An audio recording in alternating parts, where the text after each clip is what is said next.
आपका हमारे YouTube channel कहानियों और किस्सों का सफर में स्वागत है।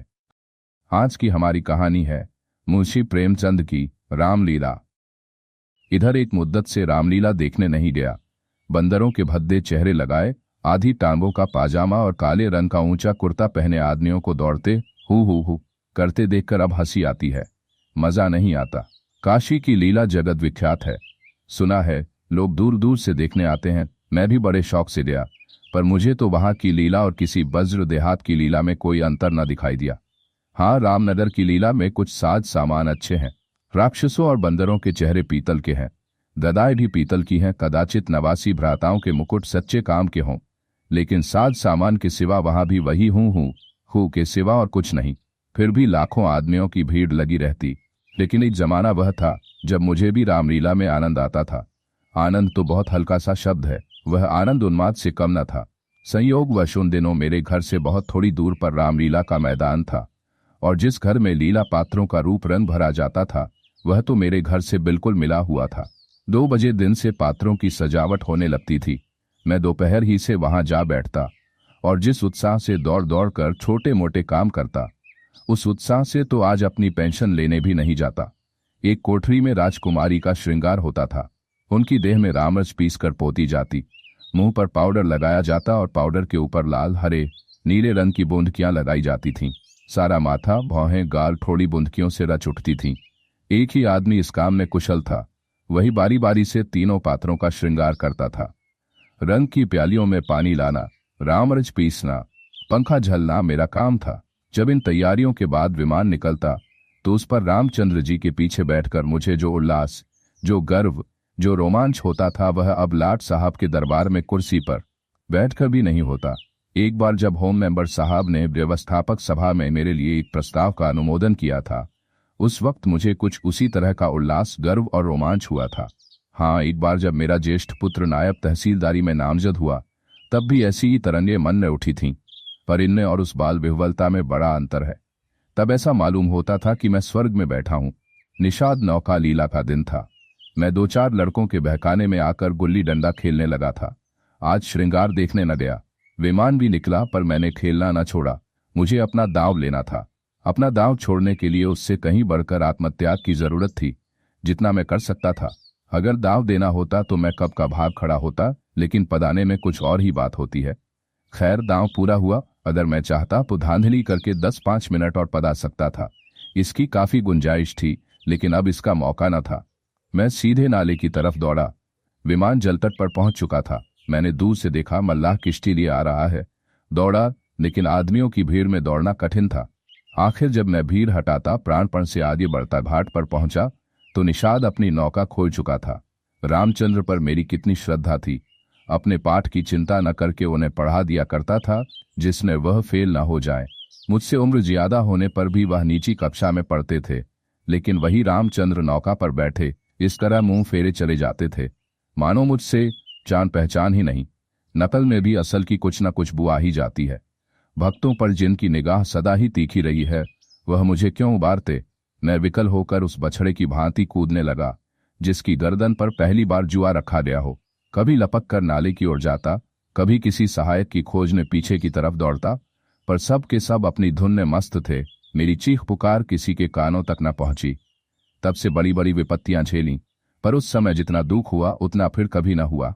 मैंने निश्चय किया था कि अब रामचंद्र से न कभी बोलूंगा, न कभी खाने की कोई चीज ही दूंगा। लेकिन जो ही नाले को पार करके वह पुल की ओर लौटे, मैं दौड़कर विमान पर चढ़ गया और ऐसा खुश हुआ मानो कोई बात ही न हुई थी। रामलीला समाप्त हो गई थी। राजगद्दी होने वाली थी, पर न जाने क्यों देर हो रही थी।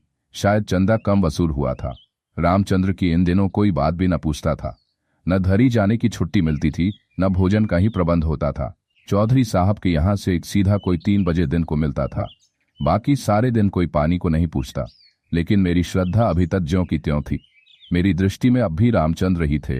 घर पर मुझे खाने को कोई चीज मिलती, वह लेकर रामचंद्र को दे आता। उन्हें खिलाने में मुझे जितना आनंद मिलता था, उतना आप खा जाने में कभी न मिलता। कोई मिठाई या फल पाते ही मैं बेतहाशा चौपाल की ओर दौड़ता। अगर रामचंद्र वहां न मिलते तो उन्हें चारों ओर तलाश करता, और जब तक वह चीज उन्हें न खिला लेता मुझे चैन न आता था। खैर, राजगद्दी का दिन आया। रामलीला के मैदान में एक बड़ा सा शामियाना ताना गया। उसकी खूब सजावट की गई। वेश्याओं के दल भी आ पहुंचे। शाम को रामचंद्र की सवारी निकली और प्रत्येक द्वार पर उनकी आरती उतारी गई। श्रद्धानुसार किसी ने रुपए दिए, किसी ने पैसे। मेरे पिता पुलिस के आदमी थे, इसलिए उन्होंने बिना कुछ दिए ही आरती उतारी। उस वक्त मुझे जितनी लज्जा आई उसे बयान नहीं कर सकता। मेरे पास उस वक्त संयोग से 1 रुपया था। मेरे मामा जी दशहरे के पहले आए थे और मुझे 1 रुपया दे गए थे। उस रुपये को मैंने रख छोड़ा था। दशहरे के दिन भी उसे खर्च न कर सका। मैंने तुरंत वह रुपया लाकर आरती की थाली में डाल दिया। पिताजी मेरी ओर कुपित नेत्रों से देखकर रह गए। उन्होंने कुछ कहा तो नहीं, लेकिन मुंह ऐसा बना लिया जिससे प्रकट होता था कि मेरी इस धृष्टता से उनके रोब में बट्टा लग गया। रात के 10 बजते बजते यह परिक्रमा पूरी हुई। आरती की थाली रुपयों और पैसों से भरी हुई थी। ठीक तो नहीं कह सकता, मगर अब ऐसा अनुमान होता है कि 400-500 रुपयों से कम न थे। चौधरी साहब इनसे कुछ ज्यादा ही खर्च कर चुके थे। उन्हें इसकी बड़ी फिक्र हुई कि किसी तरह कम से कम 200 रुपए और वसूल हो जाएं, और इसकी सबसे अच्छी तरकीब उन्हें यही मालूम हुई कि वेश्याओं द्वारा महफिल ने वसूली हो। जब लोग आकर बैठ जाएं और महफिल का रंग जम जाए तो आबादी जान रसिक जजनों की कलाइयां पकड़ पकड़ कर ऐसे हाव भाव दिखाएं कि लोग शर्माते शर्माते भी कुछ न कुछ दे ही मरें। आबादी जान और चौधरी साहब में सलाह होने लगी। मैं संयोग से उन दोनों प्राणियों की बातें सुन रहा था। चौधरी साहब ने समझा होगा यह लौंडा क्या मतलब समझेगा, पर यहां ईश्वर की दया से अकल के पुतले थे। सारी दास्तान समझ में आती जाती थी। चौधरी, सुनो आबादी जान, यह तुम्हारी जियादती है। हमारा और तुम्हारा कोई पहला साबिका तो है नहीं। ईश्वर ने चाहा तो यहां हमेशा तुम्हारा आना जाना लगा रहेगा। अब की चंदा बहुत कम आया, नहीं तो मैं तुमसे इतना इसरार न करता। आबादी, आप मुझसे भी जमींदारी चालें चलते हैं क्यों, मगर यहाँ हुजूर की दाल न डलेगी। वाह, रुपए तो मैं वसूल करूं और मूछों पर ताव आप दें। कमाई का अच्छा धन निकाला है। इस कमाई से तो वाकई आप थोड़े दिनों में राजा हो जाएंगे। उसके सामने जमींदारी झक मारेगी। बस कल ही से एक चकला खोल दीजिए, खुदा की कसम मालामाल हो जाइएगा। चौधरी, तुम दिल लगी करती हो और यहाँ काफिया तंग हो रहा है। आबादी, तो आप भी तो मुझी से उस्तादी करते हैं। यहाँ आप जैसे काइयों को रोज उंगलियों पर नचाती हूँ। चौधरी, आखिर तुम्हारी मंशा क्या है? आबादी, जो कुछ वसूल करूं उसमें आधा मेरा आधा आपका। लाइए हाथ मारिए। चौधरी, यही सही। आबादी, अच्छा तो पहले मेरे 100 रुपए गिन दीजिए, पीछे से आप अलसेट करने लगेंगे। चौधरी, वाह, वह भी लोगी और यह भी। आबादी, अच्छा तो क्या आप समझते थे कि अपनी उजरत छोड़ दूंगी? वाहरी आपकी समझ, खूब क्यों ना हो। दीवाना बकारे दरवेश होशियार। चौधरी, तो क्या तुम्हें दोहरी फीस लेने की ठानी है? आबादी, अगर आपको 100 दफे गर्ज हो तो, वरना मेरे 100 रुपए तो कहीं गए ही नहीं। मुझे क्या कुत्तों ने काटा है जो लोगों की जेब में हाथ डालती फिरूं। चौधरी की एक न चली। आबादी के सामने दबना पड़ा। नाच शुरू हुआ। आबादी जान बला की शोख औरत थी। एक तो कमसिन, उस पर हसीन, और उसकी अदाएं तो इस गजब की थीं कि मेरी तबीयत भी मस्त हुई जाती थी। आदमियों के पहचानने का गुण भी उसमें कुछ कम ना था। जिसके सामने बैठ गई उससे कुछ न कुछ ले ही लिया। 5 रुपए से कम तो शायद ही किसी ने दिए हों। पिताजी के सामने भी वह बैठी। मैं मारे शर्म के गर गया। जब उसने उनकी कलाई पकड़ी तब तो मैं सहम उठा। मुझे यकीन था कि पिताजी उसका हाथ झटक देंगे और शायद दुत्कार भी दें, किंतु यह क्या हो रहा है? ईश्वर, मेरी आंखें धोखा तो नहीं खा रही हैं? पिताजी मूंछों में हंस रहे हैं। ऐसी मृदु हंसी उनके चेहरे पर मैंने कभी नहीं देखी थी। उनका एक एक रोम पुलकित हो रहा था।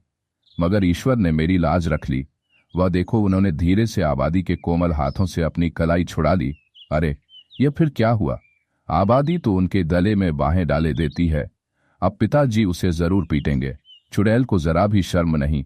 एक महाशय ने मुस्कुरा कर कहा, यहां तुम्हारी दाल न दलेगी आबादी जान, और दरवाजा देखो। बात तो इन महाशय ने मेरे मन की कही और बहुत ही उचित कही, लेकिन न जाने क्यों पिताजी ने उसकी ओर कुपित नेत्रों से देखा और मूंछों पर ताव दिया।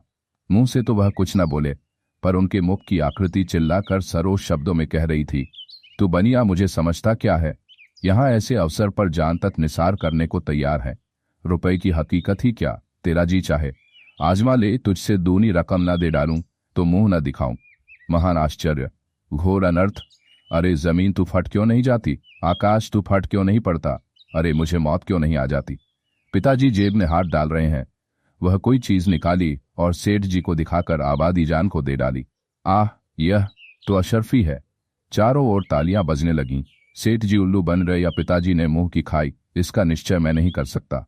मैंने केवल इतना देखा कि पिताजी ने एक अशर्फी निकालकर आबादी जान को दी। उनकी आंखों में इस समय इतना गर्वयुक्त उल्लास था मानो उन्होंने हातिम की कब्र पर लात मारी हो। यही पिताजी हैं जिन्होंने मुझे आरती में 1 रुपया डालते देखकर मेरी ओर इस तरह से देखा था मानो मुझे फाड़ ही खाएंगे। मेरे उस परमोचित व्यवहार से उनके रोब में फर्क आता था और इस समय इस घृणित, कुत्सित और निंदित व्यापार पर गर्व और आनंद से फूले न समाते थे। आबादी जान ने एक मनोहर मुस्कान के साथ पिताजी को सलाम किया और आगे बढ़ी, मगर मुझसे वहां न बैठा गया। मारे शर्म के मेरा मस्तक झुका जाता था। अगर मेरी आंखों देखी बात न होती तो मुझे इस पर कभी एतबार न होता। मैं बाहर जो कुछ देखता सुनता था उसकी रिपोर्ट अम्मा से जरूर करता था, पर इस मामले को मैंने उनसे छिपा रखा। मैं जानता था उन्हें यह बात सुनकर बड़ा दुख होगा। रात भर गाना होता रहा। तबले की धमक मेरे कानों में आ रही थी। जी चाहता था चलकर देखूं, पर साहस न होता था। मैं किसी को मुंह कैसे दिखाऊंगा? कहीं किसी ने पिताजी का जिक्र छेड़ दिया तो मैं क्या करूंगा? प्रातःकाल रामचंद्र की विदाई होने वाली थी। मैं चारपाई से उठते ही आंखें मलता हुआ चौपाल की ओर भागा। डर रहा था कि कहीं रामचंद्र चले न गए हों। पहुंचा तो देखा तवायफों की सवारियां जाने को तैयार हैं। 20 आदमी हसरतनाक मुंह बनाए उन्हें घेरे खड़े हैं। मैंने उनकी ओर आंख तक न उठाई, सीधा रामचंद्र के पास पहुंचा। लक्ष्मण और सीता बैठे रो रहे थे और रामचंद्र खड़े कांधों पर लुटिया डोर डाले उन्हें समझा रहे थे। मेरे सिवा वहां और कोई न था। मैंने कुंठित स्वर से रामचंद्र से पूछा, क्या तुम्हारी विदाई हो गई? रामचंद्र, हाँ हो तो गई। हमारी विदाई ही क्या, चौधरी साहब ने कह दिया, जाओ चले जाते हैं। क्या रुपया और कपड़े नहीं मिले? अभी नहीं मिले। चौधरी साहब कहते हैं इस वक्त बचत में रुपए नहीं है, फिर आकर ले जाना। कुछ नहीं मिला? 1 पैसा भी नहीं। कहते हैं कुछ बचत नहीं हुई। मैंने सोचा था कुछ रुपए मिल जाएंगे तो पढ़ने की किताबें ले लूंगा, सो कुछ न मिला। राह खर्च भी नहीं दिया। कहते हैं कौन दूर है, पैदल चले जाओ। मुझे ऐसा क्रोध आया कि चलकर चौधरी को खूब आड़े हाथों लूं। वेश्याओं के लिए रुपए, सवारियां, सब कुछ, पर बेचारे रामचंद्र और उनके साथियों के लिए कुछ भी नहीं। जिन लोगों ने रात को आबादी जान पर 10-10, 20-20 रुपए न्योछावर किए थे, उनके पास क्या इनके लिए 2-2, 4-4 आने पैसे भी नहीं? पिताजी ने भी तो आबादी जान को एक अशर्फी दी थी। देखूं इनके नाम पर क्या देते हैं। मैं दौड़ा हुआ पिताजी के पास गया। वह कहीं तफ्तीश पर जाने को तैयार खड़े थे। मुझे देखकर बोले, कहाँ घूम रहे हो? पढ़ने के वक्त तुम्हें घूमने की सूझती है।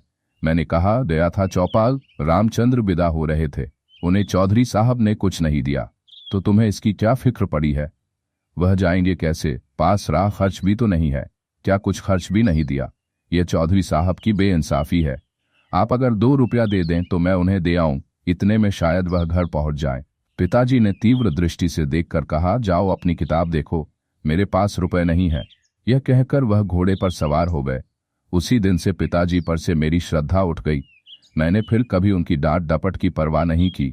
मेरा दिल कहता, आपको मुझको उपदेश देने का कोई अधिकार नहीं है।